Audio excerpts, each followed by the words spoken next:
On vous souhaite la bienvenue à ériclatour.com. Il y a de nouveaux maires dans le territoire de la MRC du Richelieu. Dans quelques instants, on reçoit le nouveau maire de Saint-Paul-de-l'Île-aux-Noix, Denis Thomas, qui était précédemment conseiller municipal.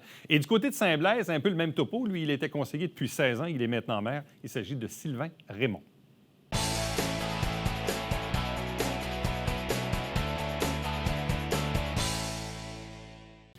Il y a eu des élections municipales au Québec. Évidemment, on a souvent et beaucoup parlé de Saint-Jean-sur-Richelieu et de Chambly, les deux plus grosses municipalités du territoire qu'on dessert ici à la télé du Richelieu. Mais aussi, il y a eu des élections au niveau de la partie rurale de la MRC du Richelieu, avec des régions que l'on dessert également, et notamment du côté de Saint-Blaise-sur-Richelieu, où on vous présente le maire Sylvain Raymond qui est avec nous. Bonjour, bienvenue et surtout félicitations. Merci beaucoup. Donc, vous avez été conseiller pendant 16 ans, Exact. 4 mandats. Oui. Et qu'est-ce qui fait que cette fois-ci, vous vous êtes dit, bien, je vais me présenter à la mairie? Bien, en fait, j'ai été dans les 3 dernières années maire suppléant de M. Desmarais. Je connaissais déjà un petit peu la chanson. Puis M. Desmarais est déménagé dans la municipalité voisine au milieu de l'été. Donc, je me suis retrouvé maire par intérim pendant ces quelques mois-là. Puis, j'ai bien aimé l'expérience. J'ai été entraîneur au hockey longtemps. J'ai toujours aimé beaucoup plus être entraîneur-chef qu'assistant-entraîneur. J'ai comme retrouvé un petit peu le parallèle dans la chaise du maire. Fait que j'avais le goût de finalement boucler la boucle. Puis, Bien, on assume du leadership autrement. Exact. Peu, hein, quand on est le maire d'une municipalité, forcément, il doit y avoir un peu de mentorat auprès des nouveaux ou des conseillers moins expérimentés. Donc, il y a une façon de transmettre les connaissances aussi. Fait que, visiblement, vous plaisez là-dedans. Là.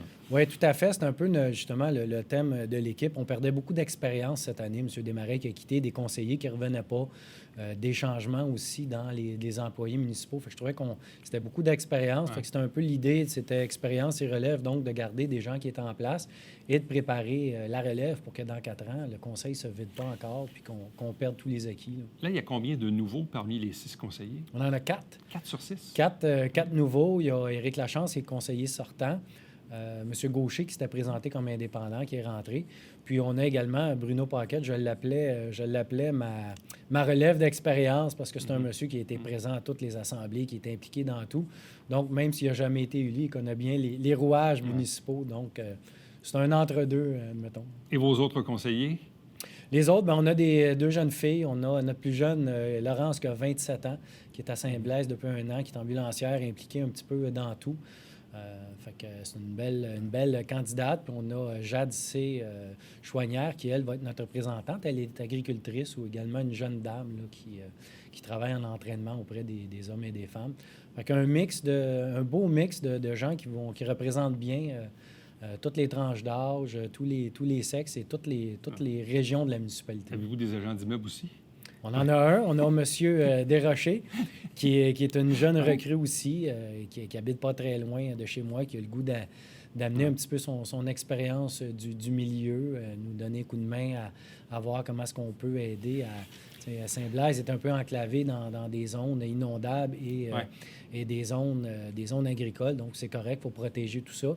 C'est un défi d'un petit peu d'amener des gens chez nous. Fait qu'on veut travailler à trouver certaines solutions pour permettre aux familles, là, des fois des enfants, de venir habiter à Saint-Blaise puis réunir un petit peu les familles. Et là, dites-moi, est-ce que vous êtes élu au sein d'une équipe? Est-ce que vous êtes indépendant? Est-ce que tout le monde est en équipe? Bref, c'est quoi le topo par rapport à ça? Oui, bien moi, curieusement, à Saint-Blaise, il y a souvent eu des équipes. Moi, j'ai présenté une équipe complète. Il y avait une équipe semi-complète contre nous, puis il y avait un monsieur Gaucher qui était avec nous avant puis qui voulait se présenter comme indépendant. Fait que on respecte son choix.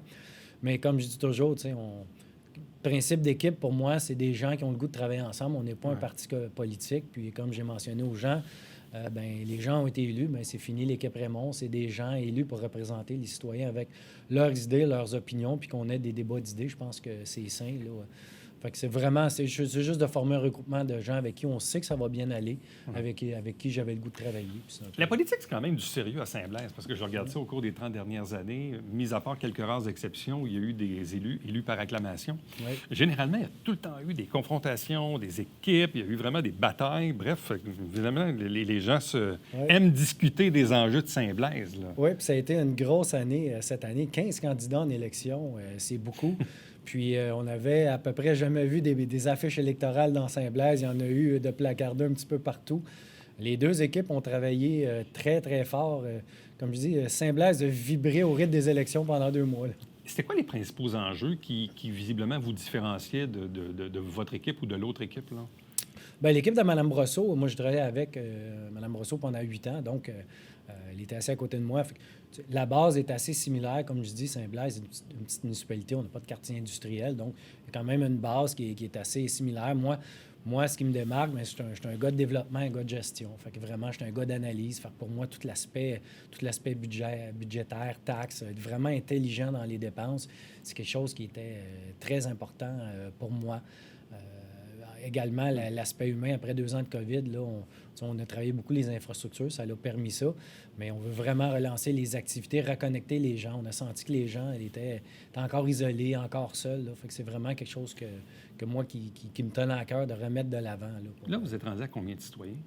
On a à peu près 2100 quelques citoyens pour à peu près 1800, à peu près 940 portes, je dirais, à peu près résidences. Là. Et là, vous avez combien d'employés? Entre 5 et 10, à peu près? Ou... À peu près, oui. 2 municipaux, directrice générale, loisirs. Fait que ça demeure une petite équipe. Là. Bon. C'est quoi les principaux enjeux que vous avez? Parce que c'est une municipalité principalement rurale. Oui.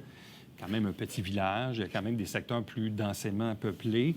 Avez-vous des enjeux d'infrastructure, des enjeux de développement? Bref, c'est quoi le topo de la situation? En fait, Saint-Blaise, c'est 3 mondes. Hein? C'est tous les riverains du Richelieu, le bord de l'eau, qui est un monde en tant que tel, le petit secteur du village, puis tout le secteur de l'agriculture. Donc, c'est vraiment 3 mondes assez distincts, là, surtout si on parle du bord de l'eau, de l'agriculture. Fait que, bien entendu, il y a des enjeux en agriculture. Fait que c'est important qu'on les représente bien, qu'on protège un peu tout ce qui se passe dans le domaine de l'agriculture. Récemment, un des enjeux, bien, c'était la hausse des valeurs des terres qui a explosé.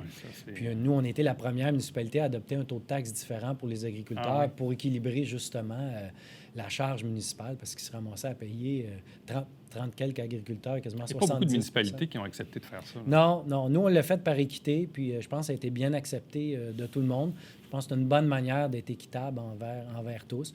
Puis le monde riverain, bien, c'est vraiment tout ce qui est la zone inondable. Fait que c'est vraiment c'est les enjeux de travailler avec les gens qui sont aux prises avec des terrains dans différents zonages inondables. Donc, les difficultés en termes d'agrandissement, rénovation, des choses comme ça. Côté infrastructure, égouts, aqueducs et compagnie, les puits, bref, vous en êtes où là-dedans? Bien, on a, depuis quelques années, on a le secteur du village qui est desservi par un réseau d'égouts. C'est le seul secteur qu'on a de la sorte. On a eu une belle subvention pour le faire.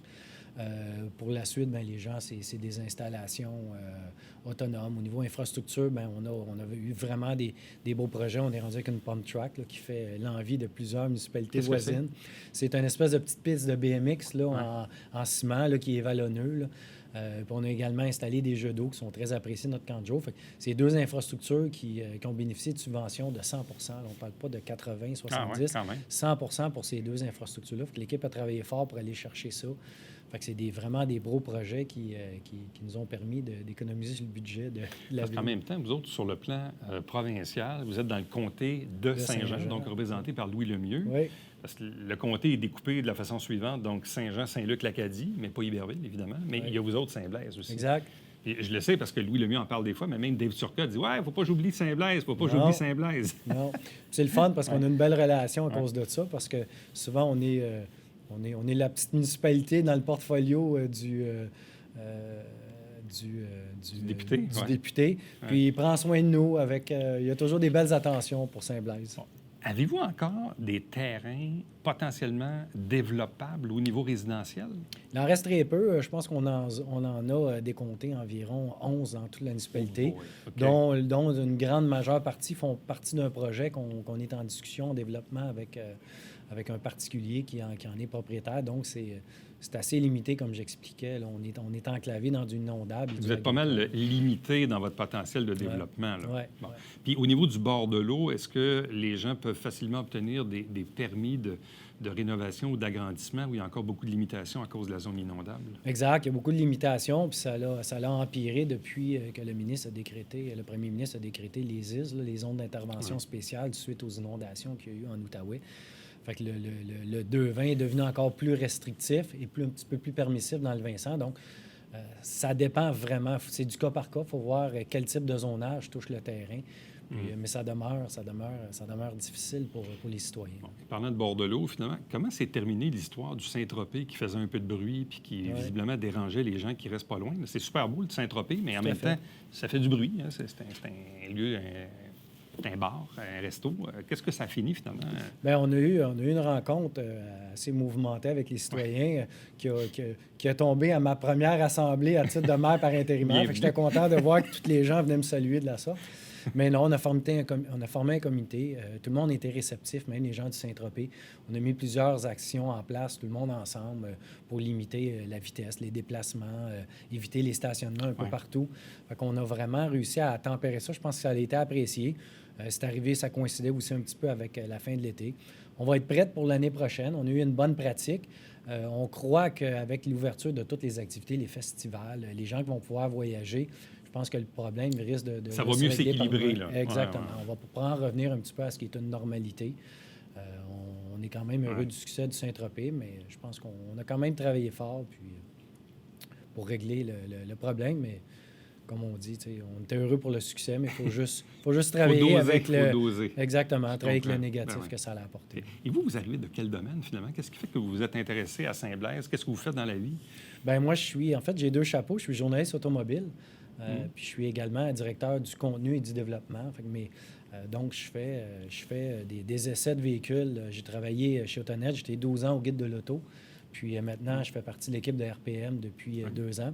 Fait que je suis journaliste, mais ma force, ma spécialité, c'est vraiment faire la transformation numérique des médias, plus spécifiquement les médias automobiles. Donc, mon rôle, c'est vraiment si je prends le guide de l'auto, qui était un livre à l'époque, ça a été de développer tout ce qui est les activités numériques pour l'entreprise. C'est ce que je fais également chez RPM. Donc, j'ai toujours été un petit peu en arrière-scène. C'est pas moi qui est toujours à l'émission, mais c'est vraiment de gérer l'équipe de contenu puis tout ce qui touche le web. Sylvain Raymond, merci beaucoup. Félicitations à nouveau. Bonne chance pour ce nouveau mandat de maire de Saint-Blaise-sur-Richelieu. Merci de m'avoir reçu. Ça fait plaisir. Restez avec nous. Au retour, on reçoit le nouveau maire de Saint-Paul-de-l'Île-aux-Noix.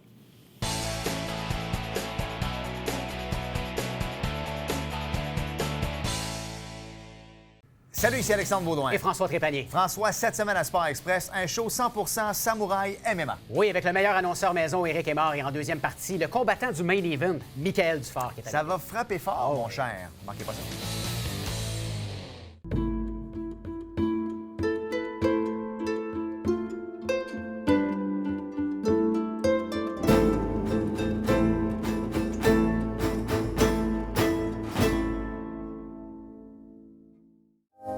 Mesdames et messieurs, bonjour et bienvenue à La Justice entre nous. Mon nom est Serge Levert.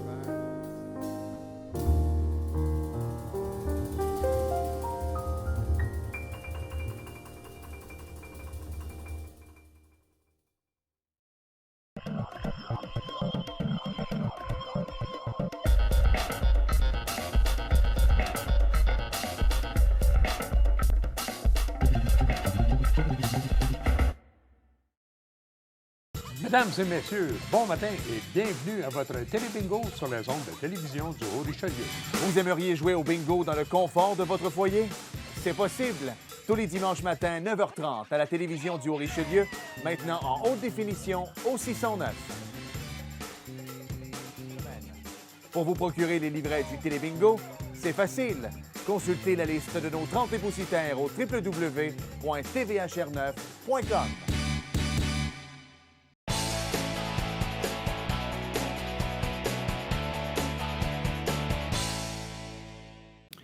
C'était les élections municipales un peu partout au Québec le dimanche 7 novembre dernier. On a parlé abondamment à cette antenne des batailles politiques de Saint-Jean-sur-Richelieu et de Chambly. Mais il ne faut pas oublier non plus nos municipalités rurales sur le territoire de la MRC, où il y a là aussi des nouveaux arrivants, des nouveaux maires, des nouveaux visages, parfois des conseillers devenus maires.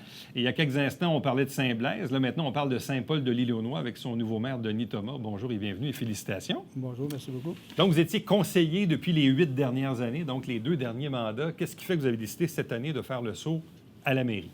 À la mairie, parce que le maire qui était en poste, M. Claude Leroux, se retirait après 8 ans de bon travail.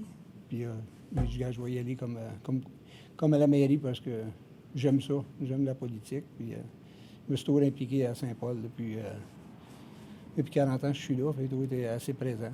Qu'est-ce qui va être différent entre, vous l'avez vécu, là, la job de conseiller, puis là, d'être, dans le fond, d'être le chef de ce gang-là là, pour faire fonctionner le conseil? Là? Bien, la différence, c'est t'es plus à la... Tu sais, à la... Comment on pourrait dire? Donc, Parce que là, vous devez faire fonctionner le conseil. Là, il doit y avoir des nouveaux là-dedans aussi, des anciens. Il faut faire marcher ça, comme on dit. C'est un peu la responsabilité, disons, non officielle d'un maire d'essayer de faire marcher son conseil. le conseil, il était déjà établi. On est déjà 3 qui est resté, moi en tant que maire, puis 2 autres qui ont resté à leur poste. Puis il y en a 3 nouveaux qui sont des nouveaux conseillers. OK. Qu'est-ce que ça va amener comme changement de dynamique chez vous? Le fait de, bon, vous êtes à la mairie, vous avez des collègues qui sont venus, vous avez des nouveaux également. Ça va changer quoi dans la dynamique du conseil? Bien, ça va changer avec des nouvelles idées. Souvent, des nouveaux conseillers apportent de nouvelles idées. Moi, j'avais déjà des idées en tant que conseiller qui vont se continuer en tant que maire. Il y a des gros projets à Saint-Paul qui s'en viennent. Puis, mais c'est la politique de tous les 4 ans et des élections qui fait qu'il y en a qui reviennent et qui ne reviennent pas. C'est une roue qui tourne. Là. C'est une roue qui tourne. Puis, c'est quoi les défis maintenant auxquels vous êtes confrontés à Saint-Paul? Parce que Saint-Paul, en même temps, c'est un cœur touristique hyper important avec les marinas, principalement, puis évidemment, l'île aux Noix en tant que telle. Évidemment, vous allez me dire, ça, c'est saisonnier, mais ça reste que c'est quand même un morceau hyper important de Saint-Paul. Fait que c'est quoi les défis auxquels vous êtes confrontés comme conseil? Le conseil, c'est qu'on essaie de travailler plus fort le plus possible avec le tourisme. On est quand même la capitale nautique de notre MRC, dans le fond. Puis on travaille toujours à amener plus de choses. On a fait l'acquisition du refuge, qui est une belle place à Saint-Paul, qui va amener du monde au bord de l'eau. On a des quais, on a une descente de bateaux que tout le monde cherchait à avoir à Saint-Paul depuis plusieurs années. On a fait l'acquisition de ça, mais ça nous a donné cette place-là. Les marinas travaillent fort. On a toutes sortes de choses. On a une école qui s'en vient en 2024, on était approchés pour ça. Une école, vous dites? Oui, une école primaire qui va être construite en 2022-2024, qu'on était approchés par la commission scolaire.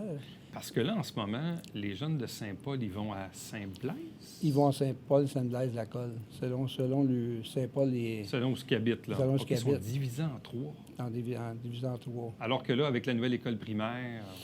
On serait capable de garder notre monde à Saint-Paul et peut-être accueillir d'autres paroisses à venir à... Et ça, c'est un déversoir, parce que si on regarde, Saint-Eugène s'est agrandi, mais pendant un temps, le monde de Saint-Blaise aussi débordait à Saint-Eugène. Dans Saint-Eugène. Fait que là, finalement, tout le monde déborde de partout. Là. Fait que, c'est ça. La jeunesse est en force dans toutes les municipalités. OK, fait qu'une nouvelle école primaire à venir chez vous. Oui. Vous êtes rendu à combien de citoyens, là? On est rendu à 1800 quelque chose à Saint-Paul, oui. Est-ce qu'on sait à peu près le nombre de touristes ou de plaisanciers qui entrent et qui sortent de Saint-Paul, d'un marina? Ça a-tu déjà été calculé, ça? Peut-être pas comme tel, mais je sais qu'il y avait, je pense, un taux de 30 à 35 000 personnes qui viennent à l'île aux Noix quand elle était ouverte. Elle était fermée pendant 2 ans à cause de la COVID. Mais il y avait des gros travaux majeurs. Hein. Mais c'est 30 à 40. C'est du monde. C'est quand même de monde qui viennent. Après ça, dans toutes les marinas, mais c'est incalculable, mais c'est bien occupé les week-ends, surtout les week-ends. Les vacances de construction, c'est très fort. Ouais. Un calcul juste, c'est assez compliqué à avoir. Là, j'ai vu, parce que le week-end dernier, je suis allé chercher du fromage à Noyant, comme ça m'arrive une fois de temps en temps. Donc, souvent, je passe par Saint-Paul, puis je reviens par Noyant pour me promener. Ben oui. Puis là, j'ai constaté que chez vous, là, maintenant, il y a une grosse station-service, un dépanneur, là, pas très loin des marinas. Donc, c'est vraiment une grosse infrastructure qui va être utile, j'imagine, pour les gens de chez vous, mais pas juste le monde qui habite chez vous, mais les gens, les visiteurs qui passent par chez vous. Là. Oui, c'est ça. C'est un beau projet que M. Goulet de Saint-Luc est venu s'installer à Saint-Paul. On était bien contents. Il nous a fait de quoi de très bien. 3 pompes à essence avec le dépanneur. Il y a un restaurant qui va s'attacher à ça. Il y a Belle-Province qui aurait signé, qui va l'ouvrir ce printemps, qui n'a pas ouvert du tout la même affaire, c'est à cause de la COVID. À 50 de place, c'est moins intéressant d'ouvrir, mais c'est signé tout. Il y a un autre petit commerce qui va aller là-dedans. Ça va quand même bouger un peu. On a eu un projet des habitations Gendron, il y a un projet d'ouvrir un petit centre d'achat de l'autre côté de la rue avec pharmacie. OK. Il y a 2-3 petits commerces à agencer à ça. Fait que si tout ça voit le jour, ça va aider beaucoup la paroisse. Qu'est-ce que vous avez comme enjeu d'infrastructure, égouts, aqueducs, les puits, ces choses-là? Bref, avez-vous des enjeux par rapport à du développement ou à Bien, rafraîchir des infrastructures? On a des projets de développement, oui. Dans la 64e avenue, nous avons comme 40 terrains qui vont être... 40 terrains? 40 terrains qui vont être ouverts au printemps prochain par les constructions Florent-Grégoire. Mais aussi, nous avons le projet d'égout de la phase 2 qui est en marche. On attend les derniers plans pour procéder à ça. Ça va aider beaucoup la municipalité à avoir des terrains qui n'étaient pas Fait que ça bâtis. veut dire que vous êtes appelé à avoir probablement un accroissement de votre population dans les prochaines années. Là. Oui, à l'avenue de l'été. On a eu la garderie il y a 5 ans qui est arrivée. Ça, puis après ça, les projets domiciliaires, puis ça a ramené beaucoup. Avec l'école, dépanneurs, pharmacie, tout ça va faire que Saint-Paul va grossir d'ici quelques années, c'est sûr. Et ça va vous amener forcément des nouveaux revenus. Des nouveaux revenus, la taxation de tout ça. Mais c'est quand même bien là, pour le moment. C'est ça, quand on réussit à aller chercher des nouveaux revenus. Récemment, je parlais avec l'ex-maire de Venise, Jacques Landry, qui me disait, on a tellement eu d'investissements dans les 20 dernières années que le compte de taxes, finalement, n'a pas trop bougé. T'sais. Non. C'est un peu ça. Donc, si chez vous, vous avez des bonnes années de prospérité, de nouveaux revenus, Oui, il n'y a pas eu de hausse de taxation. Dans les 8 dernières années que j'étais là, on n'a eu pratiquement pas de hausse de taxation. C'est quand même bon. Comme vous dites, il y a des taxes de bienvenue qui rentrent ici qui fait qu'on est capable de ne pas trop monter les taxes. Et là, une fois ces 40 terrains développés, avez-vous d'autres secteurs dans la municipalité qui sont potentiellement développables au niveau résidentiel? Avec ces 40 il y a à peu près comme 140 terrains qui sont bâtissables encore dans les rues. Mais en faisant la phase 2, ça va en donner d'autres. Parce qu'on peut rapetisser les terrains quand on a les égouts. Ouais. Ça aide beaucoup. Là. OK. Mais ça, c'est une donne intéressante parce que, tantôt, on parlait avec Saint-Blaise où il reste à peu près 10-11 terrains. Dans une autre émission, on parlait avec le nouveau maire de Saint-Alexandre où il ne reste pas grand-chose à développer. Donc, on parle souvent d'étalement, là, mais là, l'étalement, c'est Saint-Jean, puis c'est le secteur Saint-Eugène qui va avoir des nouvelles maisons probablement d'une couple d'années. Après ça, il y a Saint-Blaise. Après ça, il y a chez vous. Donc, ça s'en va vers chez nous. Ça s'en va vers chez c'est ça. C'est sûr que ça s'en vient par là. Mais c'est sûr qu'on est côté riverain, côté est, puis on est côté ouest et agricole. Fait que c'est sûr qu'on est dans une ligne droite qui est dure de grossir, mais on est quand même bien. Qu'est-ce qui fait, vous, que vous êtes arrivé en politique municipale à Saint-Paul il y a 8 ans, comme conseiller d'abord? Là? Bon, j'ai toujours aimé ça. Je suis président du club de motoneige, ça fait 25 ans. Fait qu'il y a toujours des assemblées, puis ça ressemble un peu, c'est un peu de la politique aussi, là, tout ça. Puis, il y a 8 ans, mes copains, on dit, on y va dessus, fait qu'on est allé. J'avais rentré en même temps que Claude Leroux, puis d'autres amis. Puis, c'est dans toi, ça. Tu aimes ça ou t'aimes pas ça? Moi, j'aime bien ça. Et là, la dernière campagne électorale, qu'est-ce qui fait que vous êtes élu? Qu'est-ce qui fait que les enjeux de vos opposants étaient différents des vôtres? Bref, qu'est-ce qui vous a différencié de vos opposants dans cette campagne-là? Bien, les deux autres candidats, c'était deux très bons candidats. On a fait une campagne assez propre, puis on a travaillé chacun sur notre bord. Peut-être j'étais plus connu les 8 ans de conseiller, puis les 30 quelques années de service bénévolat, de la balle molle, toutes ces choses-là. Ça fait connaître quelqu'un. Je sais pas Je suis bien content qu'il ait d'avoir été. Aviez-vous des enjeux ou des idées qui étaient vraiment différentes d'un candidat à l'autre sur des projets, je ne sais pas, un qui dit moi je veux ça, l'autre je veux ça, ou finalement tout le monde s'entendait pas mal? C'est pas mal sur les mêmes choses. On n'est quand même pas assez gros pour dire qu'on peut faire de. Il faut y aller tranquillement aussi dans. Ouais. C'est neuf trop de monde. Le monde, si tu veux, il regarde les taxes. Si tu veux trop en faire, c'est pas toujours bon. Il faut t'en faire, mais juste tranquillement. Ouais. À la capacité de ce que le monde sont capables de prendre. De payer. C'est pas tout le monde qui a les moyens de tout avoir. Fait qu'il faut y aller doucement. Vous travaillez dans quel domaine? Vous dites que vous habitez Saint-Paul depuis 40 ans. Vous êtes arrivé là à l'âge de 20 ans. Bref, qu'est-ce qui fait que vous êtes arrivé à Saint-Paul il y a 40 ans? Moi, je suis établi à Saint-Paul, puis je suis natif de Saint-Valentin. Je suis emmené à Saint-Paul, puis on a ouvert... j'ai acheté une compagnie qui était déjà existante, Gouttière au Richelieu, Gouttière des Lyonnois, ça fait 35 ans. Là, j'ai une compagnie qui était avec ma femme et mes 3 enfants. On a ouvert ça depuis le début. On a 20 employés. J'ai bâti des immeubles à Saint-Paul. On a 30 portes de logement qui gardent le monde à Saint-Paul, qui aident à garder le monde, puis les jobs, puis ces choses-là. C'est notre place. Je suis bien là. Impliqué dans le monde des affaires, principalement, c'est ça? Là. Beaucoup de loisirs, beaucoup des sports. On travaille fort. On a un gros tournoi de famille à tous les ans. Puis on a plusieurs équipes. Puis on s'implique bien gros. Ma famille aussi, mes enfants sont pareils. Là, vous avez fait mention tantôt de Parc Canada, là, l'île aux Noix, le Fort Lennox. Là, est-ce que ça va rouvrir l'été prochain? Je pense que oui. Je pense que c'est pour 2022. Il est souhaité d'avoir la réouverture de ça. Ça, on a bien hâte parce que c'est notre place. C'est ça, l'île aux Noix. Fait que pour avoir ce monde-là, ça paraît dans le village. Et là, comment vous voyez l'avenir ou votre rôle à la MRC? Là? Il y a une couple de visages qui vont avoir changé. L'ambiance risque d'être un peu différente aussi. Là. Oui. Il y a eu des changements un peu partout, notamment à Saint-Jean. Comment vous voyez ça un peu, l'espèce de cohésion entre les maires? Vous avez même croisé votre collègue de Saint-Blaise tantôt dans le studio. Là. Moi, j'ai pas de difficulté à m'entendre avec personne en partant. Je sais pas, mais je suis allé essayer 2 fois pour remplacer M. Leroux, là, 2 ans. C'est quand même bien. Il fallait s'adapter un peu à ce climat-là qu'il y avait là-bas. C'était pas trop facile, je pense. Il y a eu des meilleures années. Là, je pense que ça va aller sur le bon bord. Il va, les maires qui sont là, il y en a beaucoup qui étaient déjà là aussi. Là, fait qu'il va y avoir des nouveaux visages. Je pense que ça va faire du bien. Denis Thomas, merci beaucoup. Bravo, félicitations encore une fois, puis bonne chance pour votre mandat de maire de Saint-Paul de l'Île aux Noix. Merci de l'invitation. Ça fait plaisir. Restez avec nous. On revient après pour le mot de la fin.